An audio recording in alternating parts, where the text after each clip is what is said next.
So what does it really take to be one of the richest countries in the world? Today we've got a list of the top 10, but we're going to look at it a little differently. We're going to see what kind of secrets it can reveal. Now, when I say richest country, what's the first thing that pops into your head?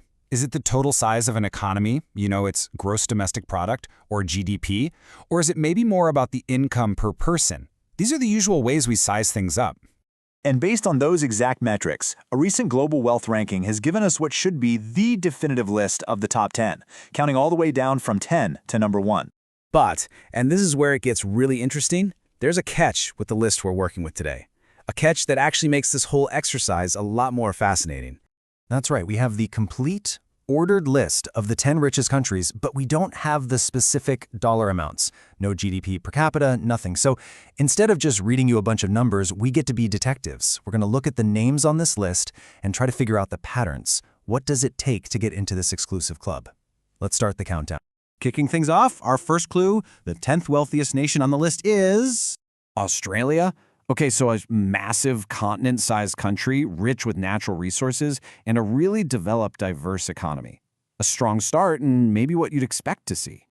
All right, moving on up, securing the number 9 spot is Denmark. Now this is interesting. A much smaller country than Australia, known for things like high-tech agriculture, incredible design, and a strong social safety net. So our second country is very different from our first. The plot thickens. And the 8th entry on our global list, the United States. It's the world's largest economy overall, a global hub for tech, finance, culture, you name it. Again, not a huge shock to see the US here. Okay, let's just pause for a second and look at our first few clues. We've got two absolute giants, the US and Australia, and then we have the much smaller Denmark. So what's the pattern so far? It's kind of looking like a mix of sheer scale on one hand and focused specialization on the other. Let's see if that trend continues as we climb higher. Okay, let's keep going. For number 7, we're heading over to Asia.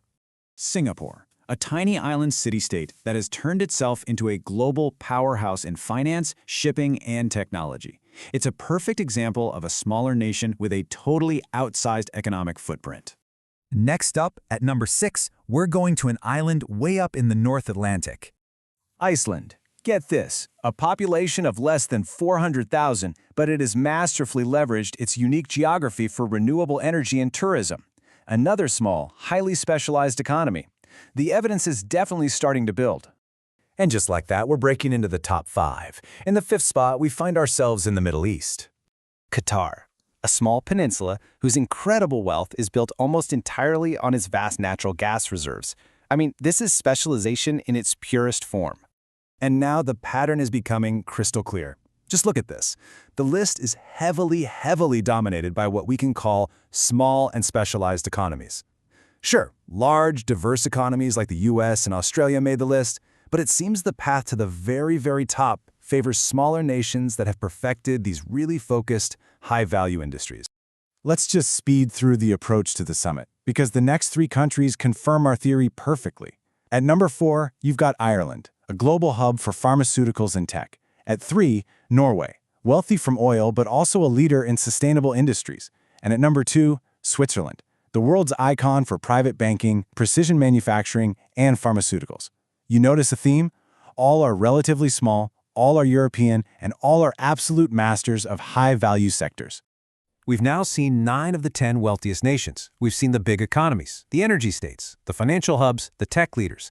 So who is left for that number 1 spot? I'll give you a hint. It follows the pattern we found, and it's one of Europe's smallest nations. The wealthiest nation in the world, according to this ranking, is Luxembourg, a tiny, landlocked country right in the heart of Europe. It's a colossal center for banking and financial services, which makes it, per person, the richest country on the entire planet. And it just brilliantly illustrates the pattern we've been tracking. So here it is, the whole shebang, the complete list. Take a moment to look it over. From Luxembourg's finance-driven economy at number 1, all the way down to Australia at number 10.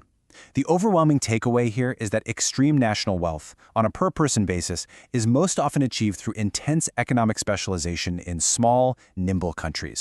And this brings us to our final thought. We managed to solve the puzzle of this list without seeing a single dollar sign, which proves that a ranking is more than just data. It's a story. But it also raises a deeper question. What does wealth on this kind of scale truly mean for the average person living there? And what important details about a country do lists like this inevitably leave out?